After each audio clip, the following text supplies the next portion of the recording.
Boa noite, alunos. Bem-vindos à disciplina de nutrição. Eu sou a professora Viviane. Eu vou estar dando essa disciplina para vocês. Acredito que nenhum de vocês deva me conhecer, então vou me apresentar. Eu sou enfermeira formada, né? Já trabalho há mais de 12 anos no mercado como enfermeira. Atuo atualmente como supervisora de enfermagem no Hospital Privado de São Paulo, né, no setor de diagnóstico por imagem.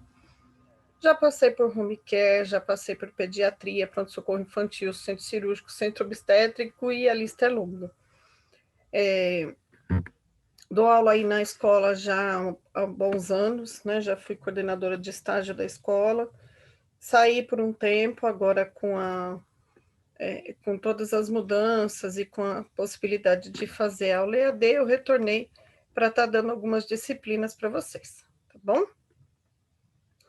A gente vai falar um pouquinho hoje sobre introdução à nutrição e alguns nutrientes, a gente vai começar a ver, tá bom? Toda aula eu tenho por costume deixar os slides que eu uso para apresentação disponível para vocês, assim como eu deixo uma atividade valendo ponto para cada aula que é dada, tá bom? Além do ponto de presença, que já é de rotina e já é dos programas e das normas da escola, tá bom? Qualquer coisa é só mandar recadinho, que eu respondo assim que possível, ou para o meu e-mail, que eu vou deixar disponível lá na apresentação para vocês também, tá bom? Eu vou compartilhar a tela com vocês. E aí hoje a gente vai falar um pouquinho para a gente se situar, entender a importância da nutrição, o quanto que ela é importante e representa no nosso organismo. Aos poucos, eu sei que são muitos termos, são muitas situações novas para todos vocês, mas aos pouquinhos a gente vai conseguindo se entender, conseguindo alinhar, conseguindo evoluir, tá bom? Então, a gente vai ver a primeira parte dos nutrientes e aí, na sequência, a gente vai vendo. Nutrição, a gente vai ver de tudo um pouco, desde dos nutrientes, função deles, como que é o metabolismo, entender de algumas doenças, os cuidados de enfermagem, na onde que a gente pode atuar junto com o serviço de nutrição, tá bom? E aí a gente começa falando que alimentar-se é essencial para manter o estado saudável, evitar as doenças e até mesmo morte. Se a gente não come, a gente morre. Se a gente come em excesso, a gente morre.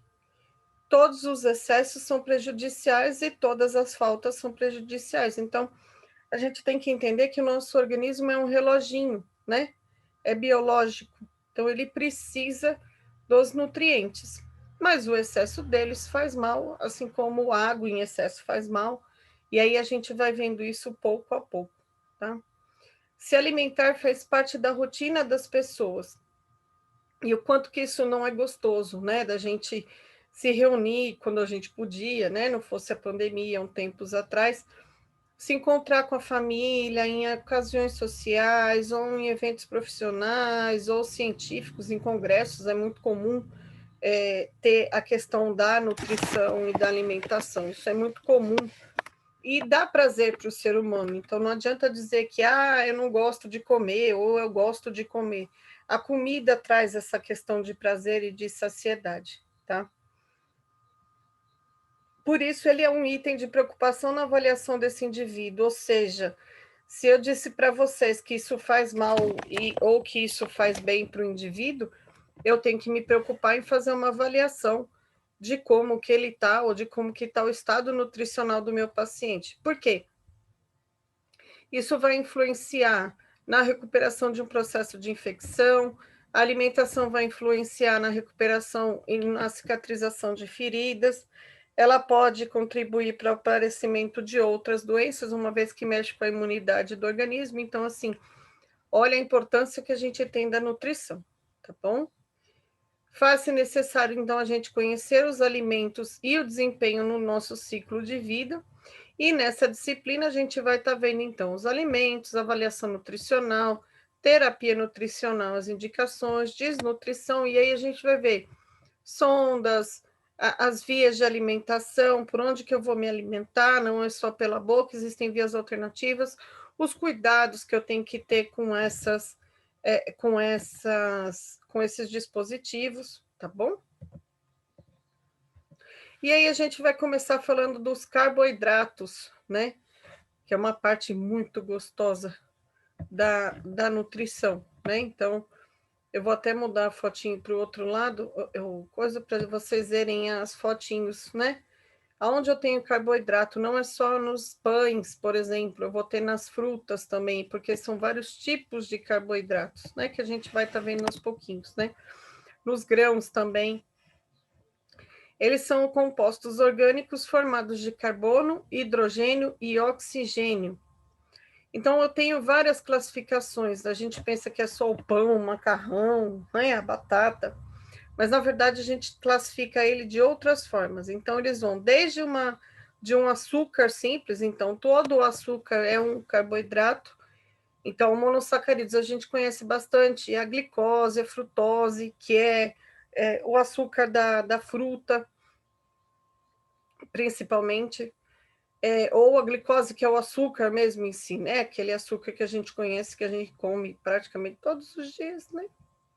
Sorbitol também é uma forma de carboidrato, é uma monossacarídeo, que é o álcool da glicose, então do açúcar a gente faz esse álcool, e xilose, que é um álcool menos insulinogênico, ou seja, ele interfere menos no processo de estimulação de produção de insulina.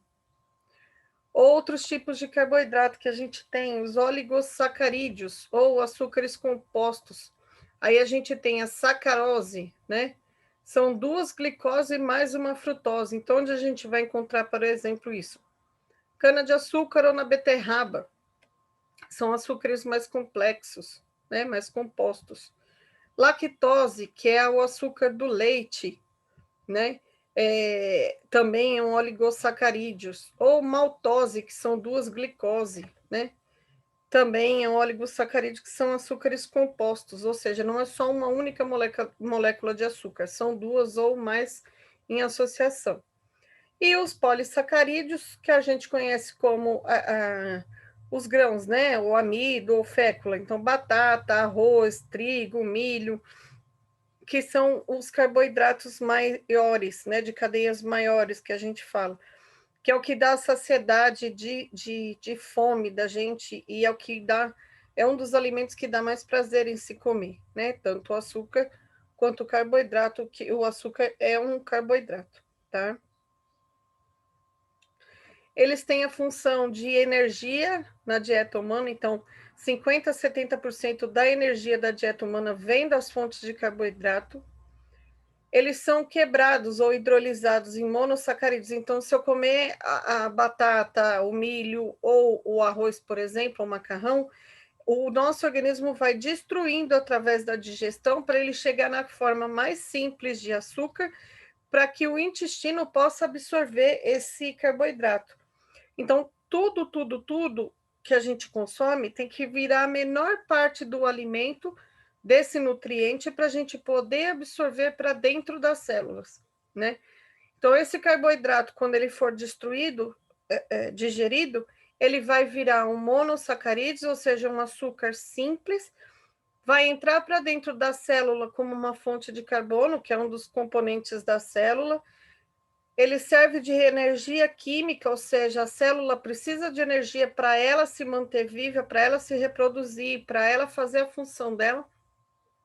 E a energia que a célula usa vem do carboidrato, além de que ele faz parte das estruturas da célula e dos tecidos, uma vez que ele é uma fonte de carbono, né? E onde que começa a digestão dessa molécula grande? Então, vamos pensar que comi uma batata ou um arroz, por exemplo. A digestão já começa na boca, com a saliva que a gente tem. Então, a nossa saliva tem uma enzima chamada alfamilase.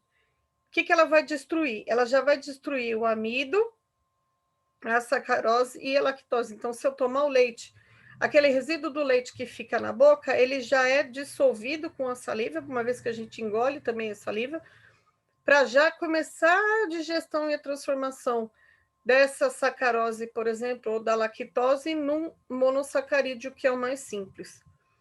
E aí, no processo de digestão da boca, vai para o estômago, do estômago para o intestino delgado, que é a primeira porção. Lá ele vai ter outras enzimas, então o pâncreas vai liberar a amilase, que vai destruir o almido e maltose, então ele vai fazendo, quebrando. A maltase, que é outra enzima que tem no intestino, vai transformar a maltose em glicose, que já ficou mais simples.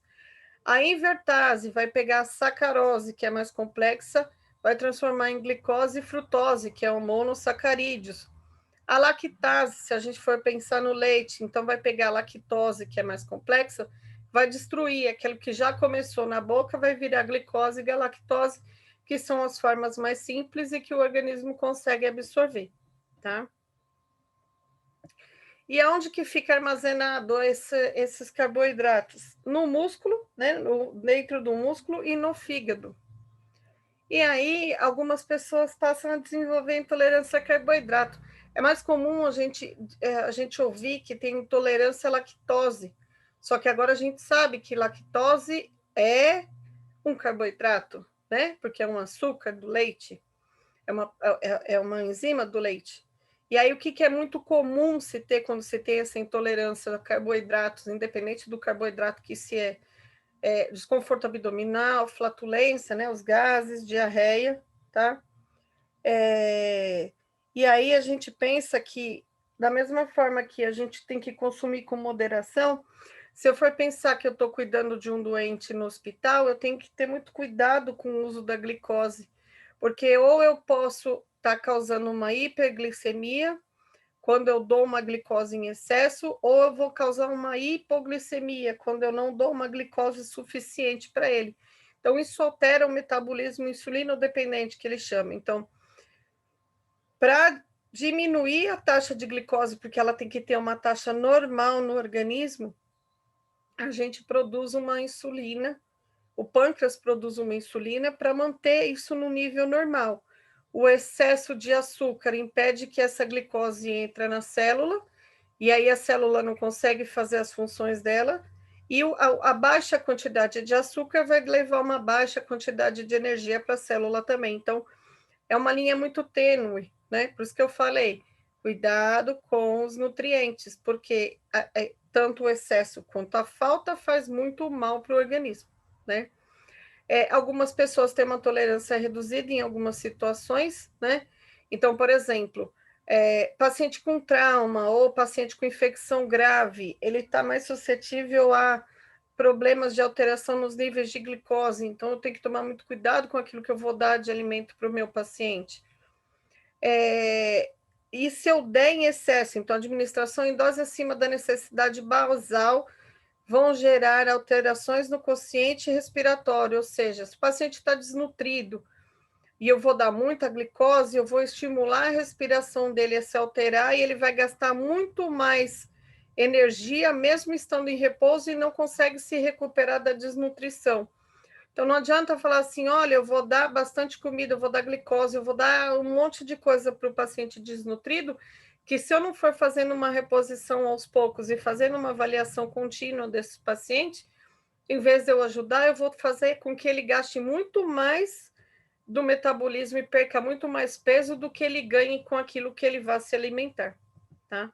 Olha como as coisas são bem, a linha é muito tênue entre o excesso ou a falta, né? Então, é muito complicado de se dosar isso, tá?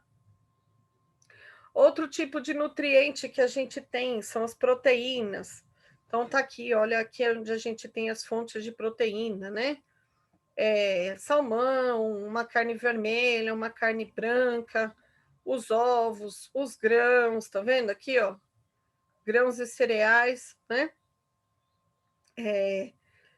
São compostos de nitrogênio, carbono, oxigênio, e algumas vezes eles vêm associados com enxofre, fósforo, ferro e cobalto. Então, depende muito do tipo do alimento, né? formado por complexos aminoácidos em ligações peptídicas, ou seja, proteína, quando digerida, vai virar os aminoácidos, né? Que é a forma como a célula absorve essa proteína e vai fazer tudo o que ela precisa, tá? Então, a gente tem a proteína classificada da seguinte forma: em simples, que já na primeira quebra da molécula ela vira um aminoácido, então albumina, globulina, protamina, histona são moléculas simples de aminoácidos. Como que a gente sabe diferenciar tudo que termina em ina, né? Ou ona? Conjugadas são proteínas simples com compostos orgânicos, então elas são associadas com alguma outra, com outro grupo de proteínas ou com outro grupo de vitaminas. Então, por exemplo, nos celoproteínas, são proteínas com ácidos orgânicos. Lipoproteínas são proteínas associadas aos lipídios ou gorduras. Glicoproteínas são proteínas que estão presentes nos carboidratos. Fosfoproteínas, proteínas associadas ao fosfato. Hemoproteínas são proteínas M, ou M, que vem da palavra de ferro. Ou metaloproteínas, são proteínas que têm ferro e zinco. Então, não deixam de ser proteínas, mas a gente acha que é só o quê? O outro grupo, ou seja, a vitamina, ou carboidrato, ou outra coisa, mas na verdade elas têm proteínas associadas, né?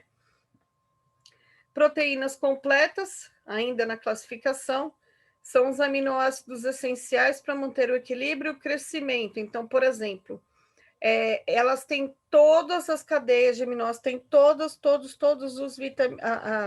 os componentes que precisa de um aminoácido. Então, albumina, que é a proteína do ovo, caseína, que é a proteína do leite, as proteínas que a gente encontra nas carnes, nos peixes e nas aves são proteínas completas.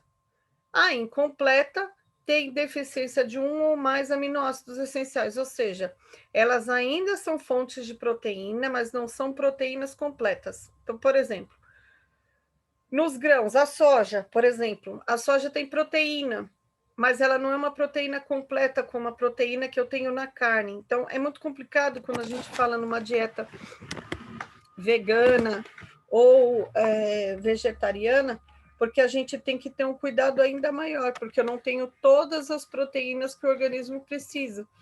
E aí tem que se fazer várias associações de grãos, vegetais, ou alguns outros alimentos, não sendo uma pessoa vegana, de comer o ovo, ou muitas vezes de comer o peixe, dependendo do grau de vegetariano que essa pessoa é, tá? E para que servem essas proteínas? Para manter o equilíbrio e o crescimento, ou seja, elas dão estrutura do esqueleto, dos músculos. Sem as proteínas, a gente perde essa estruturação, né? E aí, a gente fala um pouco dos aminoácidos, que são as proteínas, né? Ou ácidos orgânicos animados, né? Esses aminoácidos, por mais simples que seja, são 20 que a gente tem os necessários para ter uma síntese de proteína. E alguns desses aminoácidos, dessas proteínas, são essenciais para o nosso organismo, tá? Por quê? Esses aminoácidos, eles vão para dentro do tecido, do fígado e das vísceras para fazer a estrutura desses órgãos. Então, se eu não tenho proteína, eu tenho comprometimento tanto dos órgãos do fígado, dos tecidos, das vísceras, e vai se degenerando todo o nosso organismo, os nossos órgãos, a ponto de que, num grau elevado de desnutrição, o organismo começa a consumir nosso próprio tecido, então ele vai destruindo os órgãos e músculo até que o organismo não consiga mais se recuperar, né? Esses aminoácidos, a digestão começa no estômago, então a proteína, as enzimas que a gente tem na boca não digerem proteína, mas sim no estômago, o píloro, que já é a passagem para o duodeno, e no intestino, tá? E aí, da mesma forma, várias enzimas que estão presentes no suco gástrico vão digerindo essas proteínas em peptídeos e aminoácidos menores, tá? quando esse aminoácido passa pelo sistema portal, ou seja, imagina que todo alimento que a gente consome, depois que ele é quebrado, a menor parte está lá no intestino, ele cai para dentro da corrente sanguínea. Quando vocês forem ver sistema digestório ou do trato gastrointestinal, vocês vão ver isso em anatomia. Então, todo nutriente dentro, no intestino nosso, tem vários vasos sanguíneos e veias e artérias que vão captando todos esses nutrientes da corrente sanguínea. Todo esse sangue que passa vindo do intestino, ele passa pelo fígado primeiro. Então, o fígado é um filtro. E ele entra por esse sistema portal. Então, o que é o sistema portal? É por que chama porta? Porque é a porta realmente de entrada desse sangue para o fígado. Então, ele sai do intestino, vai direto para o fígado para ser filtrado. E aí, essa filtração desses aminoácidos vai virar o CO2, né, eliminado depois na respiração, e água para dentro do nosso organismo, que é absorvido, né? No fígado ainda, produtos de excreção que são prejudiciais ao organismo, por exemplo, dessa degregação dos aminoácidos, sobrou amônia, né? Essa amônia é tóxica para as células, então também é o fígado que vai transformar ela em ureia, e aí o rim vai filtrar essa ureia, diluir e liberar no nosso xixi, tá? Proteínas não são armazenadas, né? Então, todos os órgãos que pega aquela proteína que está livre no sangue, os tecidos e os órgãos vão captando e mantendo ela na estrutura, né? E a ausência vai comprometer, foi aquilo que eu falei, fígado, músculo, rim, intestino, ou seja, todos os órgãos, todos os tecidos são compostos desses aminoácidos e precisam dele para se manter. E aí, se eu for pensar que eles são tão complexos, nem toda terapia de nutrição parenteral que a gente vai ver mais para frente, que é aquela terapia quando o paciente não pode ingerir nada pela boca, ou pôr alguma sonda na boca, no nariz ou no estômago, a gente chama de nutrição parenteral, que eu já pego esses aminoácidos, eu pego a glicose, eu pego as vitaminas, eu pego os carboidratos, e eu vou fazer isso tudo injetando na veia do paciente. Só que nem toda proteína ela é diluída, a gente não consegue formular essas dietas de uma vez, de maneira que a gente consiga colocar todos esses 20 aminoácidos essenciais, né?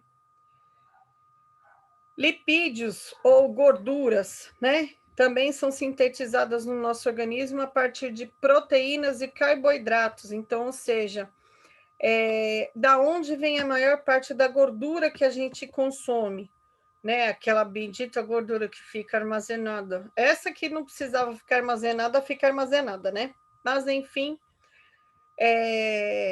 elas vêm dos carboidratos e das proteínas, além da gordura que o nosso próprio organismo vai produzindo, né? São compostos de ácidos graxos com um álcool. Então, é como se fosse uma cadeia de carbono, oxigênio e hidrogênio, né? A gente conhece, é bem famosa, né? As gorduras saturadas e insaturadas, né? As insaturadas são mais complexas e as saturadas são as que não têm duas ligações, elas são mais básicas, né? Mas da mesma forma que a gente não pode viver sem a proteína, sem o carboidrato, sem as vitaminas, a gente também não pode viver sem os lipídios. Sem os lipídios, a gente não transporta vitaminas, algumas vitaminas que são solúveis na gordura, que a gente também vai ver. Sem os lipídios, a gente não tem fonte calórica, né? Que é da onde a gente tira a nossa energia, tá? Porém, o excesso de lipídios, a reserva nossa é a bendita da gordura localizada, então ele fica armazenado, além do que o excesso de gordura no sangue vai dar problema de alterações no colesterol, triglicérides e outras alterações lipídicas, tá bom? Assim como se eu não tiver lipídios por uma desnutrição, por uma anorexia, por exemplo, eu não tenho a formação de alguns hormônios sexuais, tanto masculino quanto feminino, que vocês vão ver, e aí a gente não tem a produção desses hormônios, a menina, por exemplo, não menstrua, não entra na puberdade, o menino da mesma forma, tá bom? Esses lipídios são classificados em ácidos graxos essenciais, então a gente encontra eles bastante nos óleos de açafrão, soja, milho, girassol, leite, carnes de baixa concentração, então salmão, óleo de peixe, noz e canola. Os triglicerídeos de cadeia curta, então a gente costuma consumir muita manteiga ou fermentação de fibras vegetais, então aquelas fibras mais gordurosas, né? Que é a amêndoa, a castanha. Triglicerídeos de cadeia média, então coco, né? Da onde a gente extrai o óleo de coco, babaçu, amêndoa, ou leite em baixa concentração, aquele leite semi-desnatado, né? Ou de cadeia longa, gorduras animais, então aquela gordura que a gente pega, aquela gordura animal, quando você faz carne de porco que solta aquela gordura, aquilo é uma gordura animal, né? Manteiga de cacau, o próprio cacau tem gordura de cadeia longa, e as monoinsaturadas que a gente tem, que são as gorduras mais boazinhas, né? O azeite de oliva, o óleo de amendoim, o óleo de canola, o óleo de açafrão, são os que fazem menos mal. Vale uma dica que o azeite de oliva ele não faz mal na forma dele usado para temperar uma salada ou alguma coisa. Se ele é esquentado no fogo, por exemplo, e a gente coloca ele para preparar algum alimento, quando ele entra no fogo e ele aquece, ele vira um óleo igual ao óleo de soja, tá? Como eu disse, os lipídios são fonte de caloria e transporte de vitaminas lipossolúveis. A digestão se dá só no intestino delgado por conta das enzimas que tem no intestino, né? E aí vão transformar todos esses tipos de lipídios em ácidos graxos, que, de novo, é a menor parte do alimento, tá? E aí a tristeza da vida de todos nós é o tecido adiposo, onde ele fica armazenado como gordura para ser usado na forma de energia quando precisa o organismo. E aí, quando a gente faz uma dieta, por exemplo, que a gente diminui a quantidade de ingestão de calorias, por exemplo, por que se perde peso? Porque a gente vai consumindo essa gordura que está armazenada no nosso organismo. E aí você vai perdendo peso por perda de gordura, tá? No caso dos lipídios, diferente dos aminoácidos, eu consigo manipular eles de uma maneira muito mais fácil, né? Esses ácidos graxos já na forma diluída, tá? Essa foi a apresentação de hoje, tá bom? Eu sei que são muitos assuntos, são muitos termos. Devagarzinho vocês vão se acostumando. Vejam e revejam a aula quantas vezes for preciso, tá bom? Para ir se adaptando a essas situações, e a gente se vê na próxima aula. Abraço a todos. Tchau, tchau.